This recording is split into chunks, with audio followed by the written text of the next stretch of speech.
Hey guys, welcome back to the show. We have a fantastic episode for you today, and we're talking about photobiomodulation, which is a really big word that really refers to how to use red light, near infrared light, and in the case of today's episode, also laser lights, red lasers, to promote healing and regeneration in the body. So some packed information in here. I think you're going to love. I just know that you're going to love this episode. Now, before we jump in to thank our sponsors and give you a little snapshot of what this episode's all about, I want to encourage you to head over to Instagram, go to @NatalieNiddam, my account, because we have a massive giveaway going on right now until end of day on Tuesday, I believe.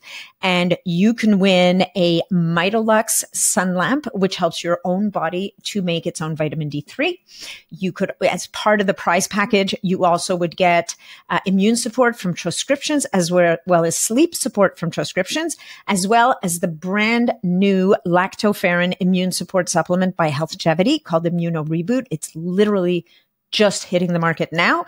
And also you'll get 2 boxes of Armra colostrum. That is another product that I use every single day, especially as we're moving into the holiday season and wintertime. So when you're done listening to the episode, head over to Instagram @NatalieNiddam and make sure that you enter to win that amazing prize. Let's talk a bit about this episode. Is it possible that light therapy can actually help to make you healthier, stronger, and more resilient? Well, the answer we all know is yes, because we've been listening to this podcast for a while, haven't we? So in this episode of the Longevity Podcast, I am joined by Forrest Smith, CEO of Kineon, to dive deep into the science of photobiomodulation using specific wavelengths of light to trigger healing responses in your body. We discuss remote photobiomodulation, which is really interesting. The process of treating blood vessels in your neck for just 15 minutes daily to generate widespread effects throughout your body, from improving gut health to supporting immunity and so much more. We also discuss why traditional LED panels might not be as effective at getting you those optimal results, how to properly treat knee pain and knee degeneration, and a surprising fertility study that produced remarkable results in Japan. So Forrest is the CEO and co-founder at Kineon. He's an entrepreneur, business operator, strategic planner, and leader. He's also an incredible athlete. From startup COO to director of strategic sourcing for Fortune 500, 14 years of supply chain management and China operations. He is a cornerstone of Forrest's professional experience. Now, one last thing. You do not want to miss this company's massive Black Friday deal. If you're in the market for a red light device, you want to check this out. It starts this coming Thursday, November 21st. So when the podcast drops here, it's Friday, November 15th, Thursday, November 21st. Mark it in your calendar. You're going to want to go to Kineon.io and use code NATNIDDAM. And what that will do is not only will you get 50% off that they're offering for Black Friday, but by using NATNIDDAM on top of that, you get to save an additional 10% off the device. So once again, that website is Kineon.io, and you're going to want to use code NATNIDDAM to save even more. All right, let's jump into this episode. Hey folks, just a quick reminder that all of the information presented in this podcast is for information purposes only. No medical advice, no diagnosing, no treatments suggested here. Before you try anything that you hear about or learn about here, make sure that you check with your medical provider. Forrest Smith, welcome back to the show. I'm so excited for this conversation. Thank you so much for being here today. Me too. It's so great. It's always great to see you, and you have the best questions and interactions. I'm super excited about the discussion today. Yeah, well, me too. So everybody knows we talk before the podcast, and I've got all these questions written down. I had questions before, but now, you guys are like, I find that one of the best things about your company is, quite apart from creating incredible products, is that you never stop. Right? You keep moving, and you hit a success, you hit a milestone, you ring the bell, and then you keep going. You don't just sit back and rest on your laurels. Like it's really nice to see. And it's nice to see your focus on research and your curiosity, like your lasting curiosity on stuff. So I just, inspiring. Very That's inspiring. so kind of you. We get a lot of energy from interacting with positive people like yourself, and it's just an exciting space to be in right now. And I can't wait to dive into some of the research with you today that we're working on with different labs, and how that's going to be impacting what we can do, and how we can help people out of pain and back into movement, and what they can do from a regular lifestyle. Yeah, no, that's amazing. So let's start first about let's kind of pull back kind of 10,000 foot view. And let's talk a little bit about photobiomodulation as a whole, right? So this is the process of using light as a therapeutic modality to affect changes in various aspects. I mean, in some cases, it could be changes in tissue. It can be changes in the way that certain organs work. So maybe take us on a little journey of this whole because people are confused. There's so many different things out there that say red light this and red light this and infrared light. And so help us out. 100%. And also I have to say that, even coming into this space myself, it sounds incredible. It sounds kind of like I'm going to shine light on my body, and then we're going to trigger these different internal signaling processes. It just sounds kind of crazy, even though we know this happens. If you go outside and you get a sunburn, you've triggered something in your body in this way. But essentially what we found, and I say we in the kind of broader sense of the medical research community around this, there's now over 7,000 studies on photobiomodulation, which again, photo kind of light, biophysiology modulation changes. So we're using light to make changes in the body. And that's really become kind of the go-to term over from the medical community over the last 7 or 8 years. But essentially, what's happened is we have a growing body of literature working to dial in what photoacceptors are taking on these photons, and then what does this trigger from a cascade of signaling within the body. And then at the very end of that, so if that the light coming out is the A, the Z of this kind of alphabet is what is this doing from an outcome standpoint relative to different pathologies or relative to just traumatically damaged tissue. And so there's more and more research in this space, really dialing that in. And we spend, as our team, tens of thousands of hours mathematically modeling how photons are delivered through tissue to optimally trigger these photoacceptors. But to give you an idea of some of the photoacceptors we're triggering, hemoglobin is a really powerful one. It's basically everywhere in your body. It's a carrier molecule in your blood. And what we kind of learned in high school chemistry around this is that it's a carrier molecule for oxygen. There's 4 binding sites on hemoglobin. What we didn't really learn at the time, and that's kind of, there's a bit of a paradigm shift in how we're addressing what's really been kind of seen up until recently as the kind of 2 gas system, so oxygen and carbon dioxide for your cardiopulmonary system. What we're finding now is that nitric oxide has a bigger and bigger role in this space. And so what we do with primarily, both the red and infrared trigger this, but the infrared at a higher rate, is we trigger dissociation of this nitric oxide from hemoglobin. So what that does is that dumps nitric oxide into your bloodstream, but it also opens up this binding site on the hemoglobin to be able to take on more oxygen. So in 2 synergistic ways, you're delivering more oxygen to tissue in a more effective way. And that's one of 3 primary, from a volume standpoint, photoacceptors that we interact with. Another one, and then this is actually kind of the most exciting one, is the mitochondria have a bottleneck, and how mitochondria are powerhouses of our cells, and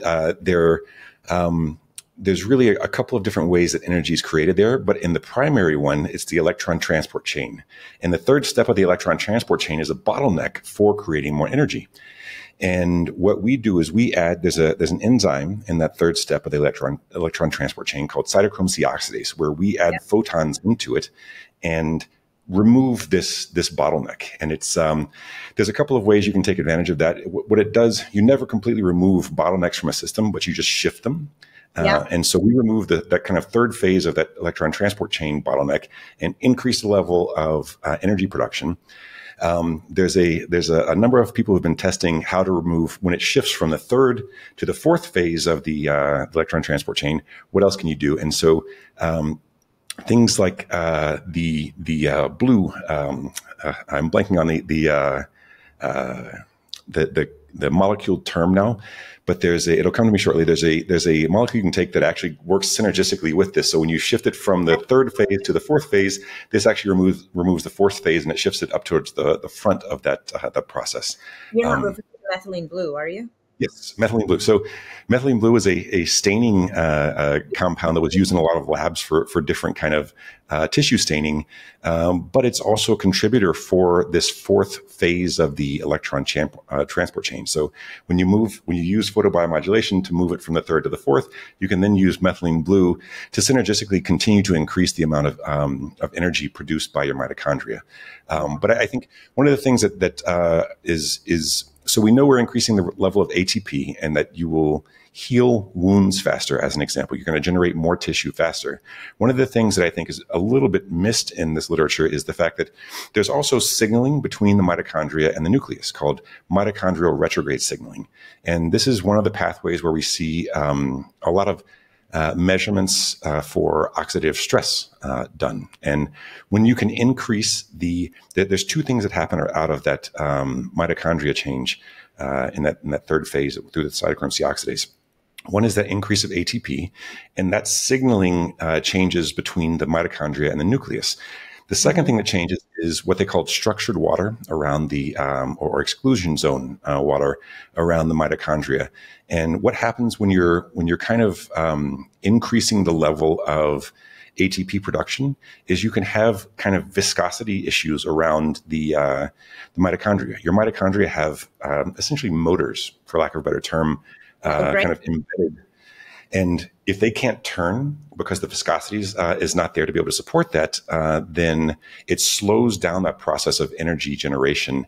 And that actually triggers downstream oxidative stress levels. And so one of the things that we see with this also is increasing the ATP is great, but you're just going to hit a ceiling with that, with the kind of exclusion zone viscosity issues. Except that we actually interact with, particularly with the 808 nanometer, that exclusion zone water in a way that increases the ability for that motor in your mitochondria to turn. So it's a really kind of powerful combination there. All right, cool. This is great. I'm going to back us up because just to bring people along who didn't do chemistry, biology at school, they're sitting there scratching their heads, writing down, going, okay, cytochrome C oxidase, add electrons, methylene blue. What do I do with methylene blue? Am I painting on myself? So this is great. So bottom line is what we're saying is that the right dosing and the right frequency of red light, which we're going to get into in a minute, right? We'll get into that in a minute, what that does. And, for those of you who haven't done these courses in school, I mean, we're talking about the fundamental mechanics of how your body creates energy. And you probably know, if you've been listening to this podcast or any other podcast in this space for a while, ATP is the gold. Like, we want more ATP because the ATP is the energy currency of the whole body. The cytochrome C oxidase, the way that the electrons get added is from the lasers, right? It's the actual red light. It's that photobiomodulation. It's delivering photons, which is what's helping that enzyme to function better. And then when you were talking about methylene blue, which is fascinating because so many people now talk about using methylene blue as a supplement before using any kind of red light therapy. And you just explained to us why and how that works, which is fantastic. So so if somebody, let's say, was going to, I'm going a little deeper into the weeds than I want to a little sooner, but let's say somebody was going to use a red light device, and let's say it should be the Kineon, but let's say they're going to use red light as a modality. How long before they do use the device would you say they would want to take their methylene blue? Is it like a 20-minute window kind of thing, or do you have any sense? 15 to 20 minutes ahead of time. And you'll see it, because it does take a little time to go through your digestive tract to be able to be taken on. But just from a personal experience with it, it's you have a higher level of mitochondria in certain areas of your body, and your brain, the density of mitochondria is very high, and you really sense an uptick in essentially cognitive function, as far as I could kind of capture that. Like, I think you feel amazing and really like your brain is just on. Yeah, no, I believe me, I love my methylene blue. I walk around with a blue tongue on a regular basis, and I never go to the gym without taking. I have a methylene blue supplement that I like to take as a pre-workout. That has it's a little bit of a stack, and it's just it gets me going every single time. I think what I might do next time is take my methylene blue, and well, we'll get to that. We'll get to that. Right. I'm not jumping ahead. I'm not.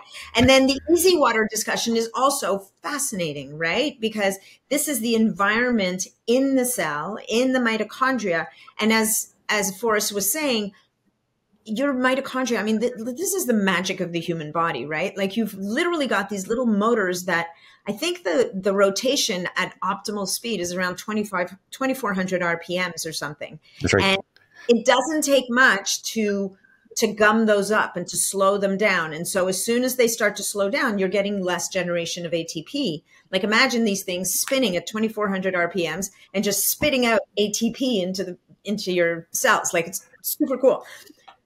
So that environment, the water, the easy water that a lot of us have heard about in many different ways, like, it's all about keeping it at the right fluidity, at the right viscosity, so that these little engines can spin like they need to. And it turns out that the red light also assists that. Now, I'd be remiss not to say this is one of the many reasons why people talk about getting regular sunlight, because we get that red light, like in the morning, we get it in the evening. Obviously, you're not going to lie out in the sun exposed with, at high noon indefinitely, kind of thing, because there's a downside to that. Yes. But the UVA and UVB are not necessarily the best to overload on. Not in high dose. But what's, I think, important to say is this is not like technology coming in to do something that, oh my God, the body doesn't not understand. This is tapping into mechanisms of nature. This is tapping into what Mother Nature has already built in and just focusing it for a therapeutic benefit. 100%, and just optimizing it. And that's again, where we've spent tens of thousands of hours as a team is understanding what those photoacceptors are. And then you have different levels of depth of tissue where they exist. And so how do we most optimally treat every bit of tissue, both from the superficial all the way through to the most kind of deep tissue that we interact with, in the most positive way possible? And this is something where we see, for example, from what we consider kind of the first generation products in the space are these panels.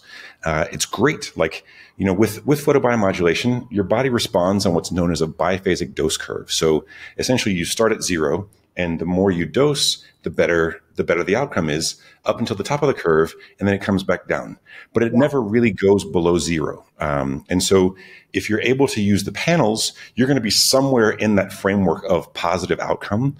The downside for the panels is, and again, we don't like to knock other people's products. This is getting people exposed to the technology, and it's a first generation product. So it's providing people with some level of positive outcome is great. What we've been focusing on is kind of taking that into the second generation of what this technology can do, and really targeting each level of tissue as effectively and as intentionally as possible to trigger the best outcomes. And so one of the things we see with the panels is, you're limited to relatively superficial tissue. Mm-hmm. You can turn the power up on those so that it penetrates all the way through to internal tissue. But if you're doing that, because the emission patterns are so broad relative to lasers, then you overdose the superficial tissue. So either with LEDs or panels, you're either going to be not getting the internal tissue, or you're going to be overdosing the external tissue. You just don't get optimal outcomes. And so we really kind of spend a lot of our team's time on these models, and then using these mathematical models to test with physiological experiments and trials to make sure that we're getting the best outcomes that we can relative to each level of tissue. Yeah, well, as you're saying that, I'm going to do the thing I said I wasn't going to do, and we're going to jump ahead a little bit, because no, we're not. We're going to come back to the concept, guys. Okay, I just hold on to that thought, because I think, I mean, as Forrest said, like, the panels, they have their use case, but they're not necessarily going to produce a lot of the results that people are looking for with these devices. And this is addressing joint injuries or, like people are looking for very targeted results. And the challenge with the panels is they're not close enough to the skin, and it's almost like you can't control the dosing. Like you just said, you're going to end up with too much of one thing and too little of the other. It's just really hard to control what you're getting where. We're going to come back to that because you said something to me at the beginning of the podcast that now all of a sudden my brain just went ding, ding, ding. That's what he was talking about. So, and I'm sure you know what it is, but I don't want to go there yet, because what I want to talk about is, so we have red and near infrared light, and then we have this whole idea of what you guys use to deliver the doses, which are lasers. And maybe we want to talk a little bit about that, because in the past, when people think of lasers, they think of medical applications, right? They think of going to a doctor's office, and there's these cold lasers, and there's all these different types of lasers that are very focused. You've decided, instead of going with a much broader kind of, different type of light delivery, you guys have really honed in on this, which is part of the beauty of the device, to be quite honest, because it's one of the most easy devices to travel with on the planet. Like I literally don't leave home with it anymore.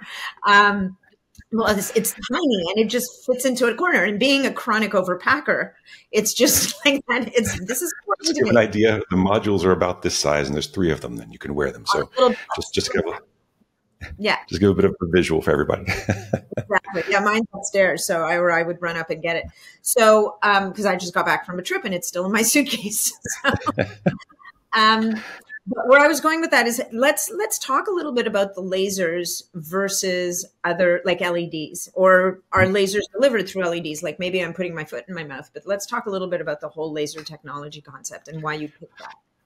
No, I love it. It's a great topic, and essentially, and I'll go a little bit deep, but I'll try to keep it kind of short. But essentially, LEDs are chip-based technology. They're small light emitting chips that when you put essentially an electric current in, they're a semiconductor, and so you put a current in, and then there's like a little bit of a gap in between, and then the electricity can't go over the gap, and so they've calculated these gaps to be able to trigger emission of photons to bridge those gaps. And so when you emit the photons, it kind of bridges that semiconductor gap, and those photons, because these are semiconductors, and they're made in a fab, they're made on a wafer, and they cut them into little chips. Every piece of that chip emits light in 360 degrees from a kind of output standpoint. When you package them into something that you can use in an electronic device, they go from 360 degrees, and you put them in a little cup. They call it a PLCC package, and that contains it back into 120 degrees of emission.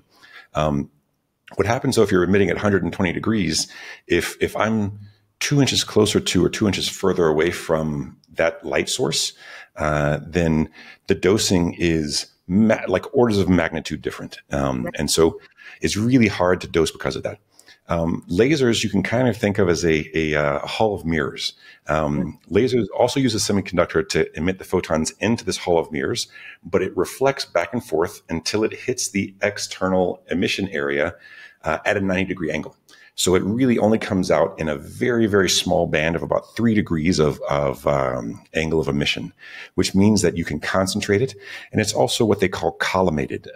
So if you think of a column, like it's just straight up and down, this doesn't continue to expand as it kind of issues or emits out from the laser devices. It just goes in a straight line.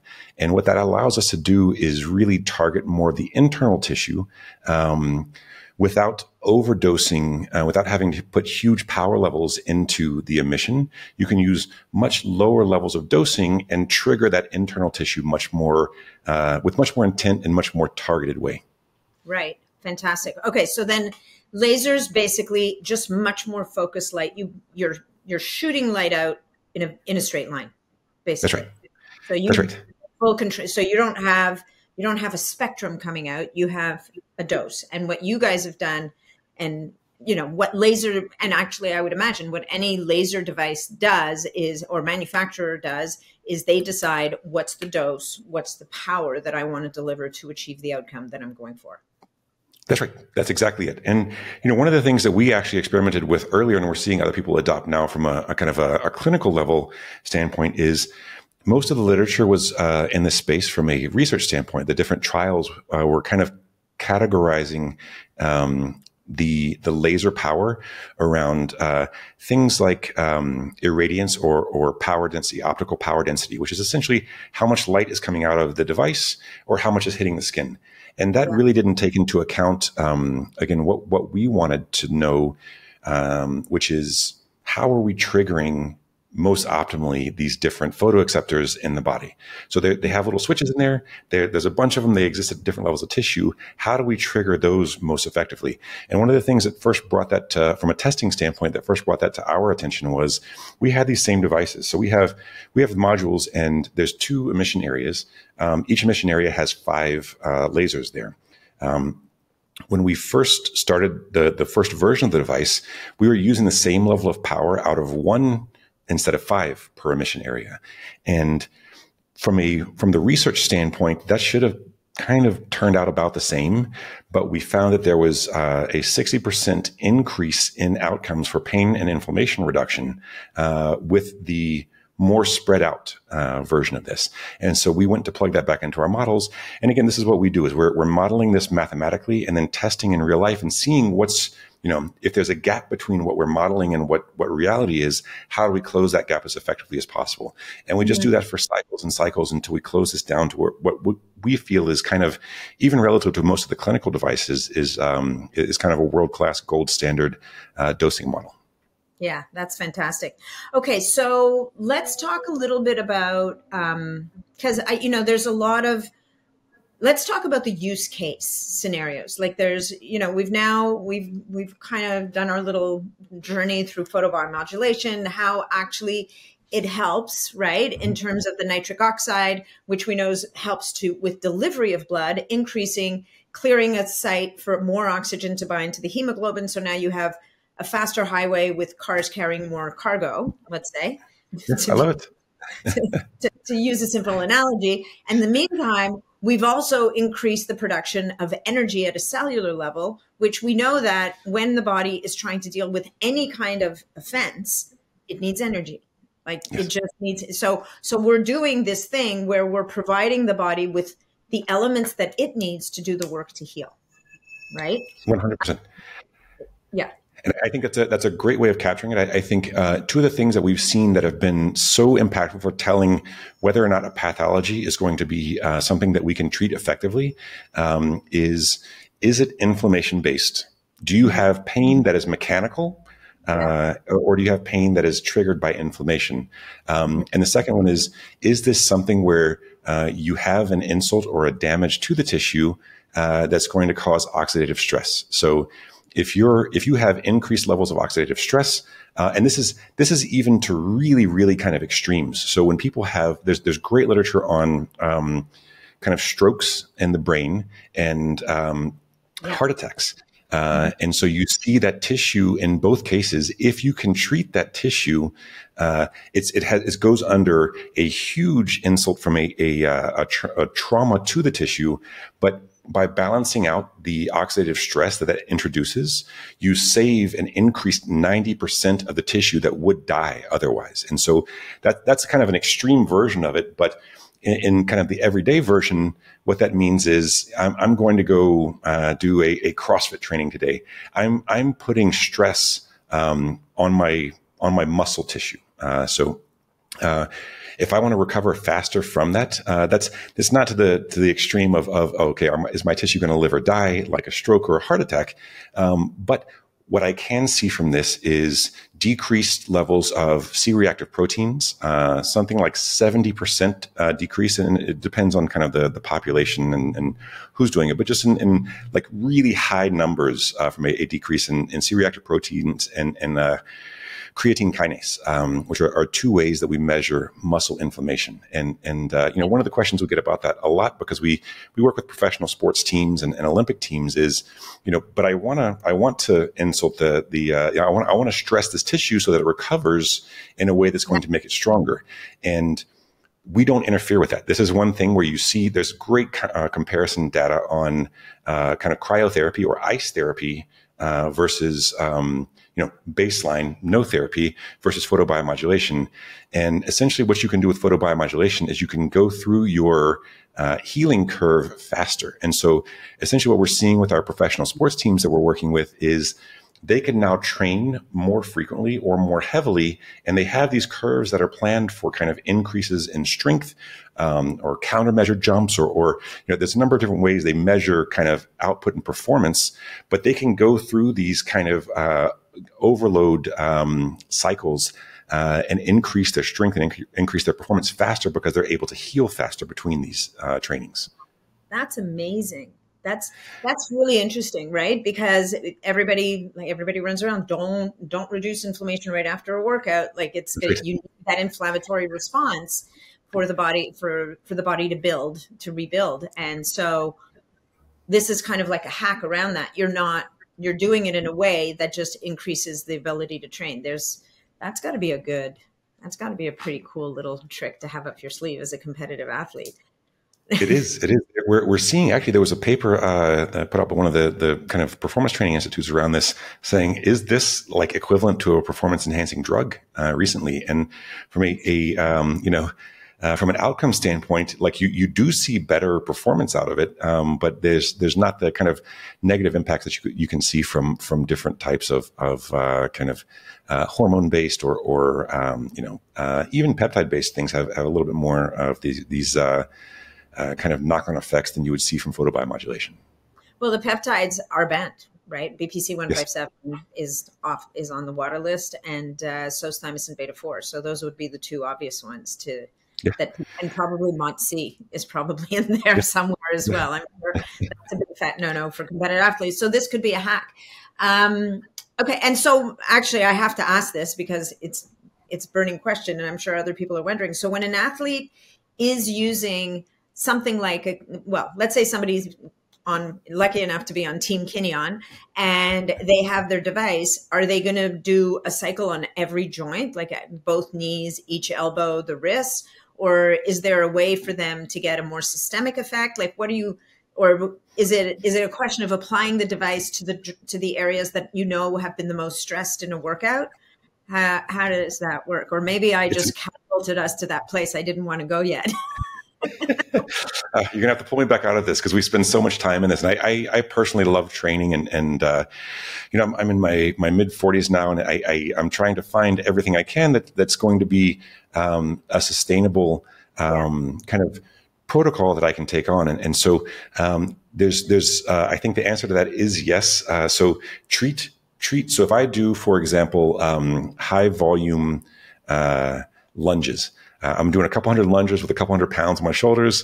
I am going to be sore, and my quads and my hips are going to be really, really uncomfortable and tight tomorrow. And it's going to take me a while to recover from that. When I have those kind of high volume training sessions, I treat the local tissue as well. But there's also a research area that's really opened up over the last 3 to 4 years around photobiomodulation, which is called remote photobiomodulation. And here we go, guys. Where I was thinking we weren't going to go yet, but we're going in. Going in with both feet. And it's super exciting. This is one of the things that I've actually taken on recently with my protocols. There's a lab in Japan that we work with that has developed something called the Proximal priority therapy, which is essentially treating the two largest blood vessels in your body and your neck, and then treating the base of your skull. And how they describe it is kind of pointed like, you would kind of through your head if you were pointing towards a unicorn horn, which is a kind of a silly way of describing it, but I think visual enough for people to kind of take on. What I've found with this, so I do two types of non-local treatment every day now. One is for gut treatment, and there's a really powerful number of kind of downstream things that this triggers.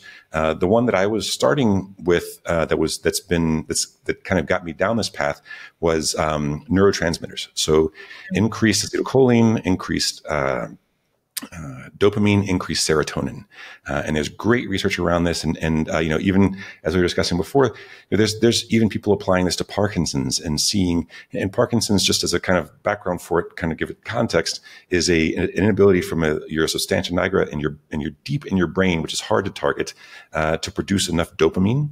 And so when you can supplement that with your gut produced dopamine, users and patients are seeing really powerful outcomes and kind of delaying the degradation that lack of dopamine typically causes from a functionality standpoint. So again, I'm treating neck and gut. What I found from this is, and one of the reasons that I keep on with this is faster recovery from training. And the immune function. And the immune function I have to kind of quantify and put a couple of caveats around.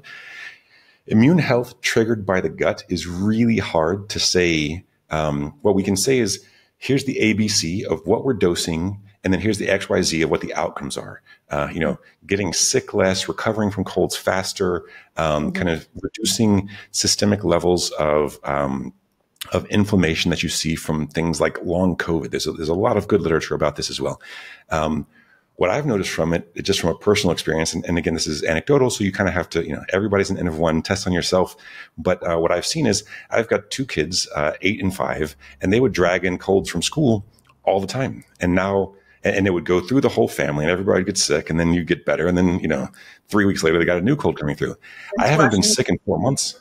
Like, they've been in school. I haven't been sick in 4 months. The outcomes for it from an immune function have just been insanely good. And so I've been keeping kind of with this protocol, trying to help myself out from a training standpoint, because your gut's the center of so much in your body. So recovery, and having a low inflammation gut really helps you from a recovery, from sleep, from that gut brain axis, from these neurotransmitters. And again, with the blood vessels around the neck, particularly if you can if you can fold in methylene blue as well, what they call affect in a lot of the studies, kind of your mood and how you feel on a daily basis, is just through the roof. And so it took, and I think this kind of maps relatively closely to what we've seen from literature. It takes about 10 days to 2 weeks for that to kind of build up, because it is a process in your system that does require some time to build up. But the affect on a daily basis is just great. So if people are looking for different protocols to test, you feel good when you do this. Well, I'm laughing because, as it is, the people at the gym I go to think I'm a total weirdo. Like, I walk in, my tongue is blue from my methylene blue. I've got my blood flow restriction bands on my legs because I walk to the gym. So I use them kind of like to warm up my cardiovascular system. Now I'm going to be walking in with my Kineon around my neck. Our head of PR kind of from our UK firm, we came in for a call about this, and he's like, "Is this some kind of bondage thing that you got around your neck? What are you doing there?" Picture I will have. I mean, they truly the one guy was looking at me the other day, going, "Your lips are blue. I think you need to stop." I'm like, "No, it's fine. It's methylene blue. I'm fine." Oh, he thought you were hypoxic or something. That's something was really wrong with me. Oh, that's fantastic. Yeah. No, and again, this is something that we do encourage, though, is this is just another tool in your toolkit.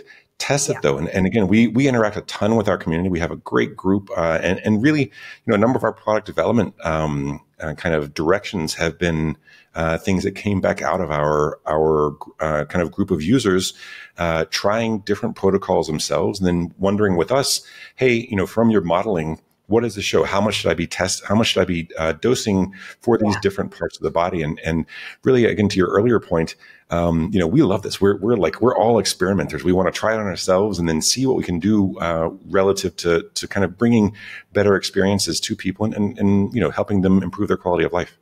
Yeah, no, 100%. And we're talking a lot about athletes here, but at the end of the day, we're talking about anybody who's moving through life here. You do not need to be just the systemic effects you're talking about, whether it's around the neck, whether it's on the gut. And even if you're not an athlete, everybody will tweak their back, or, we want to keep moving.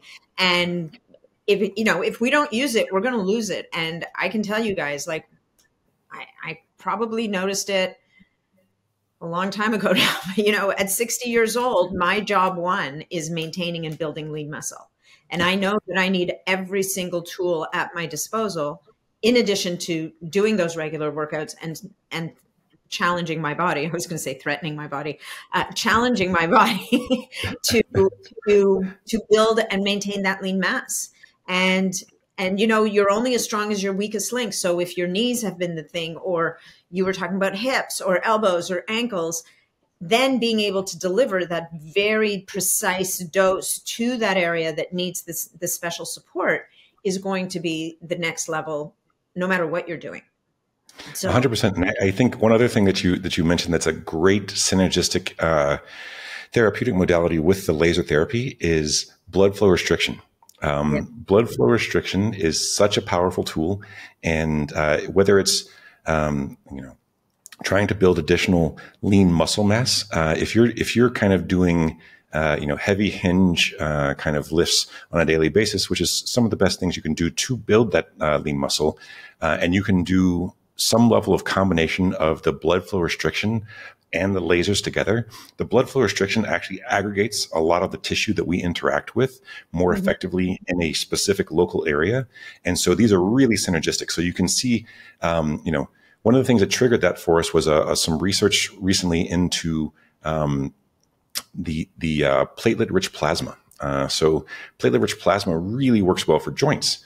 And so we thought if platelet-rich plasma is aggregating this kind of tissue and allowing us to be more effective and to treat with higher doses over a longer period of time and get better results for people, how can we kind of recreate that for people who don't have the platelet-rich plasma available from a healthcare professional near them?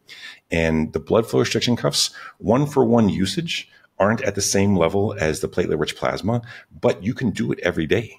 And so the consistency of being able to use those, whether it's for muscle growth, or the other thing that we've seen as a use case that's very powerful for this is overuse injuries for tissue.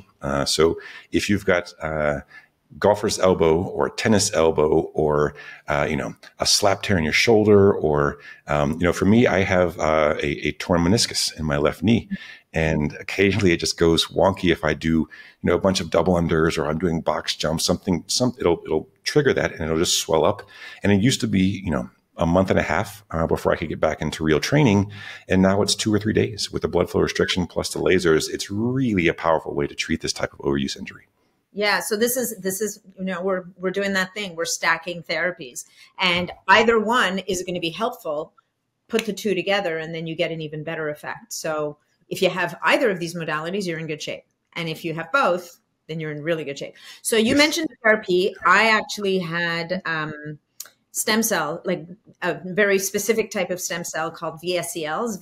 They're my own stem cells, injected into my knee last week when I was in Sedona I was at a kind of a retreat, but it's a little bit of a medical retreat. So we do the hiking, we do the yoga, and then we go in and we get EBU, and then we go in and we do NAD IVs, and then we might, then I had stem cells pull out of all me. the cool toys. Trust me, you need to come out to one of these things one day. I'm telling you, it's next level. And I fell and smashed my knee. And when I went to get my knee checked out, the guy's like, you got a lot of degeneration in this knee. Like, are you sure? And it's a knee that's been on and off bugging me forever. And he's like, are you sure you're here? Like, we could just do a draw and get some stem cells for you and just inject them. Like, are you sure you don't want to do that while you're here? And I was like, sure, let's twist my arm. And I had so many needles at that point, and I don't like needles at the best of times. I was like, all right, let's do it. And of course I had my Kineon with me. So I've been recovering using Kineon after getting the stem cells. And, it's going to take a couple of months for me to really fully know the outcome, because tissue doesn't grow back overnight, even with blood, even though with my Katsu blood flow restriction, even with my Kineon, even with all the things that I have to bring to bear. But it is one of those things where if you can have access to these things, these modalities will amplify them. And if you don't have access to those things, these modalities can really support the body in getting that work done, albeit maybe a little bit more slowly.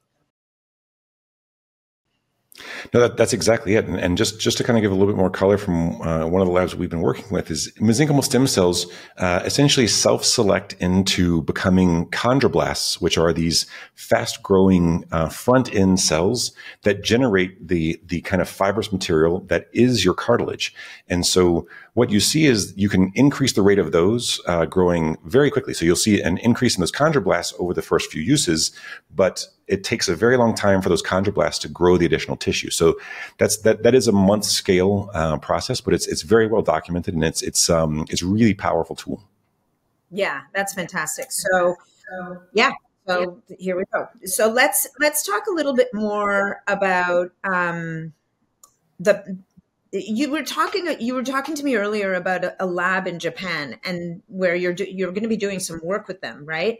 And these Yes. are the guys that are these are the guys that are studying and researching the proximal priority therapy. Is that it? That's exactly right. And it's really the one where I described earlier, where I've been using it recently around the neck, and then kind of treating through the base of the skull. And I do it for 15 minutes every day. And so the one thing that I've noticed from this is, and again, this is kind of around that same topic of remote photobiomodulation that we were talking about earlier, where you're treating one area of tissue locally, but you're seeing the kind of outcomes and impacts of this either regionally or systemically. And one of the things that flagged this lab to us in the first place was the fact that they had done a 229 woman study on women who had been infertile for at least 5 years. And instead of treating the uterine and ovarian tissue, they use this proximal priority therapy. And what they found was, over an 8-month period, that 29% of the women got pregnant, and 22% had a healthy term delivery. And again, this is a group of women who had been infertile for 5 years. That's just an incredibly, it's so powerful from an outcome standpoint that it almost just kind of begs the question of, like, how are we treating this tissue here? And it comes back to the blood, and they've kind of tied it back in from these different mechanisms. And I'm happy to kind of provide a little more detail on those, but it's a bit of a rabbit hole. But the main thing is, treating the neck, you can actually impact inflammation that people have from a uterine and ovarian level, or treating the gut, you can actually impact things like dopamine production in the brain. So there's more and more studies going on around this, but there's actually downstream impacts that we're seeing more and more from this remote photobiomodulation methodology. Yeah, that's fascinating. So just to back up a bit, so when you're treating the neck, what you're really doing, because you're targeting the carotid arteries, what you're fundamentally doing is you're treating the blood. That's exactly it. Like, you're actually, just to be clear, and if somebody really had an aversion to putting it around their neck, like, you could probably put it on both wrists. That's right. It's just, you're not going to get the same volume. Actually, you probably will over 15 minutes. Like, it's going to go, but around the neck, you can do it around the neck, but you're basically, what you're doing is you're treating your blood and That's right. affecting what you were talking about earlier, that whole nitric oxide process, superoxygenation, but then also delivering those photons into the bloodstream to be delivered. And one of the things you were saying earlier when we were talking about this study in Japan, and just to be clear, guys, they weren't actually using a Kineon in this study. They were talking, That's they right. were using, I think was it similar dose to what you guys are delivering? Yes, extremely similar. And we've actually shared our dosing model with them, and they're making optimizations. And our new product is going to be one of the ones that they're running in their ongoing trials. So we're kind of super nerdy about the technology side. And so when we meet the lab guys like this, it's just like everybody gets excited about it. That's amazing. But what we were talking about earlier, why would it affect fertility of everything? And because the ovaries are so rich in mitochondria, right? And the uterus, you were saying both.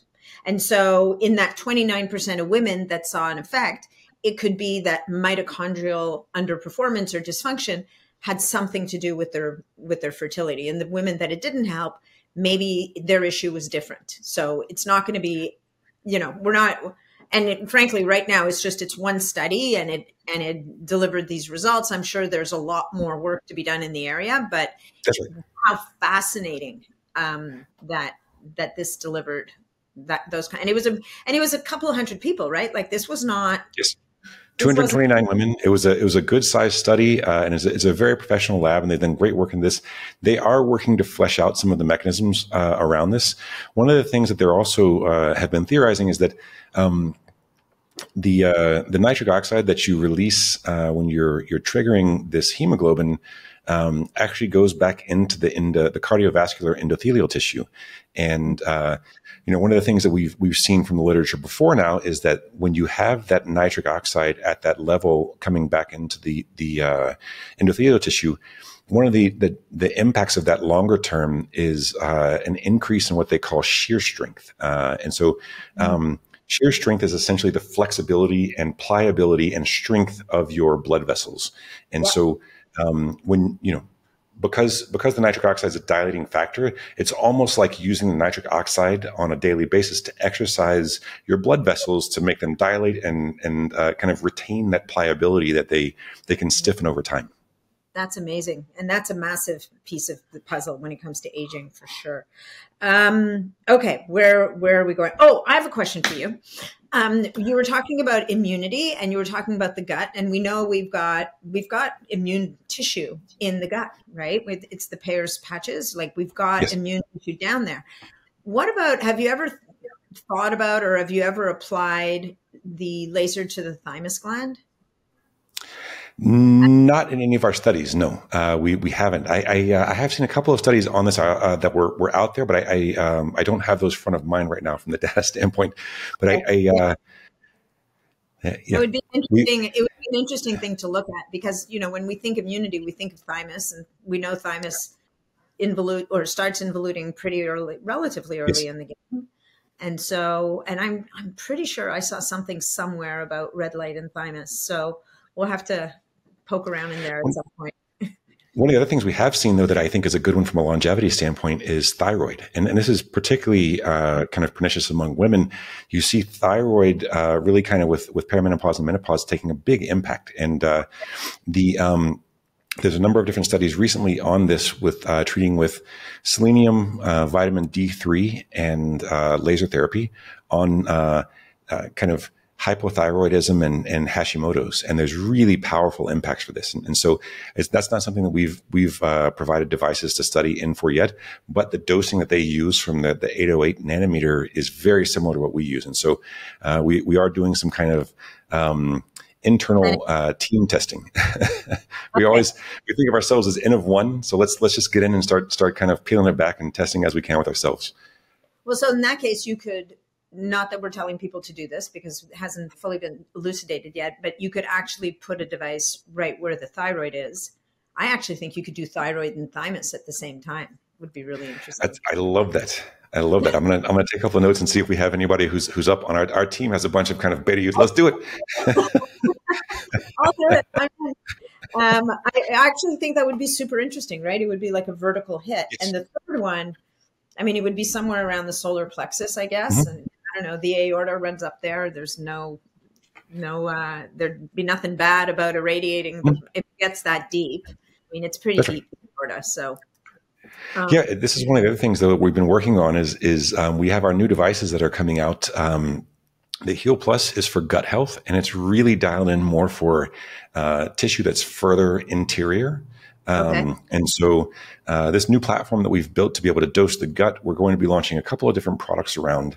And it's very exciting because, to your point, there's when you're dosing joints, there's one level of depth and kind of focus and photon delivery that you want.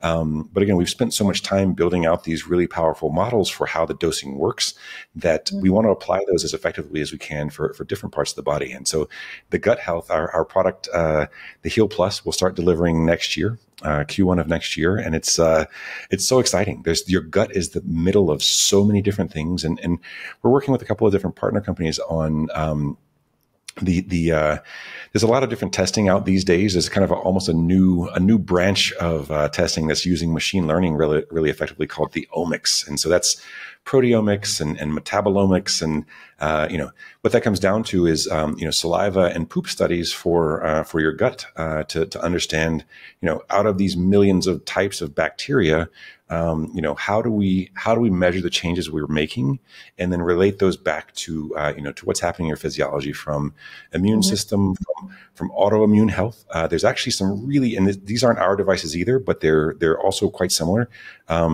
Autoimmune health with treating the gut has been kind of implicated in really powerful impacts for asthma, and even things like multiple sclerosis. There's great outcomes from a couple of different recent studies on treating the gut for these type of autoimmune disorders, and helping, because again, we have with the gut, we've kind of got the ABC and the XYZ, but there's just so many variables in between that the omics kind of machine learning analysis part of this is helping us parse that better. Yeah, that's amazing. So how will the Heal Plus be different than the Move Plus? Like, is it the wavelength the frequency that you're using, or is it because right now you're using the Move Plus on your gut, right? You're using, that's right, or using the Heal. That's right. And the 808 nanometer actually does impact really powerfully kind of leaky gut inflammation, irritable bowel syndrome, even things as kind of as difficult to treat as Crohn's disease and ulcerative colitis and things like this. That makes sense, from addressing inflammation and healing of tissue and all those aspects. Yeah. That's exactly right. But with the new device, we're actually, so instead of having one deep red and one infrared, the deep red doesn't really penetrate enough into that tissue to kind of make much difference. For the new devices, we're using 4 different wavelengths. So 808, 940, 1064, and then we have 2 other ones that we're testing that will be kind of selecting the last one from a dosing standpoint. But by using these kind of longer wavelengths of near infrared, we're actually seeing better outcomes and able to penetrate more effectively into that, like, kind of, again, your gut's just deeper tissue than we're treating for kind of joints. So modulating that around what that photon delivery optimization is kind of where we are with the dosing model on that right now. Yeah, that's fantastic. I love it. Okay, well, we'll have to talk about that one when it comes out. I mean, it'll be, and wait a few months, because for you, like, you do so much research and you do so much. You're so tuned in to the feedback that you're getting and the research that you're getting, that it's, you've done all the research ahead of time that says, okay, here's how it works. Here's what it's going to do. Here's what we're seeing. And then you put it out to market, and then you get this like massive influx of people's experiences, which is a whole other source of data, as it were. Yes. Even and it's also just, sorry, go ahead. Controlled, that whole 9 yards. It's still, it's a different pool of data. It really is. And it's also one of our kind of team motivation builders as well, because we see, we started the company as a mission-driven company. So our mission is to increase the quality of life for the largest number of people we can in the most measurable way possible. And what we're getting now, we're shipping enough devices to where we're seeing kind of like 3 to 5 really just powerful testimonials per day. And so we have this great Slack channel for our team where you wake up, like, building a company, you're always kind of, like overworked and overstressed and all this. But if you're ever feeling off or down, you can just pop into the Slack channel and see how it's changing people's lives. And that's exactly what we're here for. Oh, wow. I love that. I love it. I love it. I love it. Okay. So what else do people do? Like, is there anyone who shouldn't use a device like this? Like, is there such a thing as a condition or a world where someone needs to be cautious with with a laser device? I think, the contraindications are, if you're using it on an open wound, make sure you clean it afterwards so that you're not kind of spreading the germs and everything around from the wound. But there's no major contraindications. There's one of the powerful kind of pieces around this technology in general is that instead of kind of having a pharmaceutical approach where we're very targeted on kind of one aspect, and then you have these kind of side effects that you trigger that are negative, we're really kind of, there's essentially 5 photoreceptors that we're triggering, and the downstream impacts of those are all positive. And so with our level of dosing, I think with class 3, class 4, you don't want to treat, certain areas of your body. So the dosing levels are too high for that. So for example, as an example, we were talking about the thyroid earlier. Thyroid's very sensitive to this. Testes are very sensitive to this. And so you have to modulate the dosage, but from a treatment standpoint, it's not really triggering anything that's kind of a negative outcome, if that makes sense. Okay, so it's still safe to use on thyroid. That's right. What about in the case of like if somebody's had thyroid cancer, let's say, or like the C word? If there's any I don't even know if there's any research around cancer, and I don't think anybody would suggest treating cancer with red light at this stage of the game. But are there any contraindications around that, or people who may have had skin lesions in the past? Do you have any research or information in that space? Yeah, there's very good research around these. The impacts for that are actually being there's a couple of different teams out of Chicago and Boston that are diving into actual therapeutic uses of this for cancer.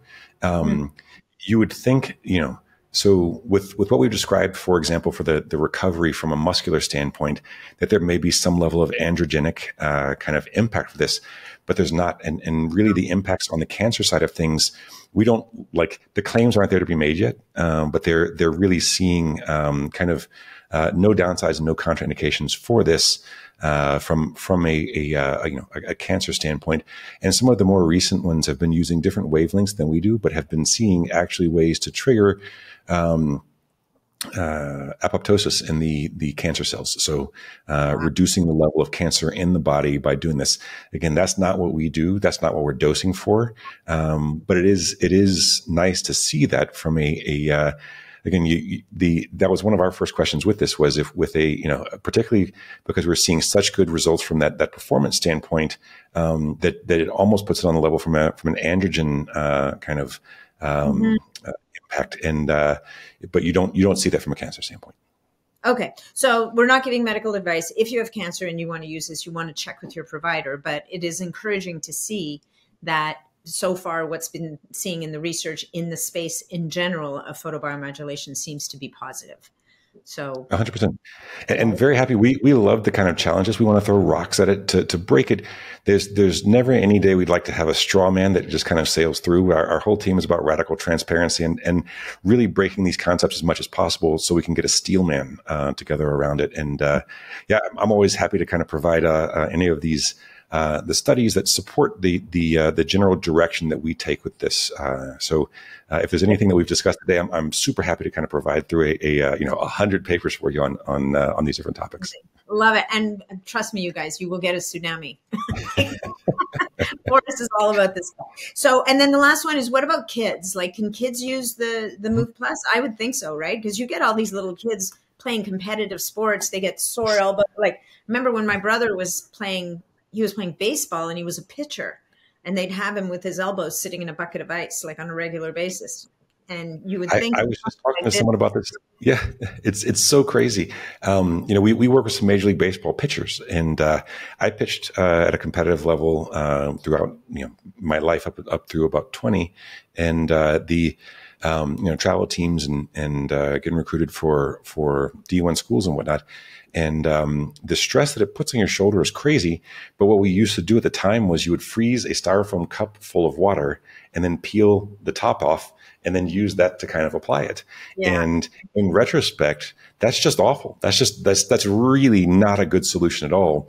And the pitchers that we've been able to, have been lucky enough to work with from Major League Baseball, I think they like this, as probably as much as anybody we've worked with from a professional sports standpoint, because it's that repetitive stress when you can protect the tissue by using it both before and after for kind of protection and then recovery of that kind of repetitively stressed tissue, and see the outcomes. And these, some of our best interactions are with professional athletes because they really know their bodies and they've done this 1,000 times. They know how they should feel. And so when they've got a 50% reduction in pain and they're back into kind of healthy tissue again from a recovery standpoint, 2 days faster, that's a massive deal for them. And they know it intuitively. Oh yeah. No, I mean, these guys they're your canaries in the coal mine, right? They're the ones Yes. that are really, that's why it's so fun working with them, I'm sure. And then the rest of us mortal humans in the background are like, well, if it's working for him, it's going to work for me. So Yes, yes. I'm right there with you. It's again, I'm in my mid 40s, and I'd love to be able to continue competitive sports as long as I can. And I still play rugby. I wouldn't be able to play rugby if I didn't have this in my bag to be able to recover faster. Cause you just, those like, those 2-day hits that, used to recover in 2 days are now 2 weeks if you're not treating them properly. yeah, no, and rugby's a big one for sure. I have friends who play rugby. Well, some of them are still playing. They play the Aussie rules. Oh yeah. Yeah. Oh, that's a tough one too. That's all hitting up high. Those guys are nuts. Yeah, they are. They're a little cuckoo, but I mean, that's what makes them lovable. Okay, so is there anything we missed in terms of the research and what you're most excited about around No, this? I think your questions are always amazing. This is always such a pleasure to sit down and chat with you, just because you're so well informed and you're just right in the middle of this. And I couldn't tell you how much I appreciate it and how grateful I am to be able to share the time with you. Well, likewise. So now we're dropping this episode on November 15th. You've got really exciting, hopefully you guys are listening to this before Black Friday, November 2024, because if you are, you get to find out now in advance about an incredible Black Friday sale you have coming up. So do you want to tell people about it? I'll be sending out emails, people. It'll be in the Black Friday gift guide, but you get advance notice here. Yes, this is our best deal. We run it once a year, and it's going to be the best deal all year long.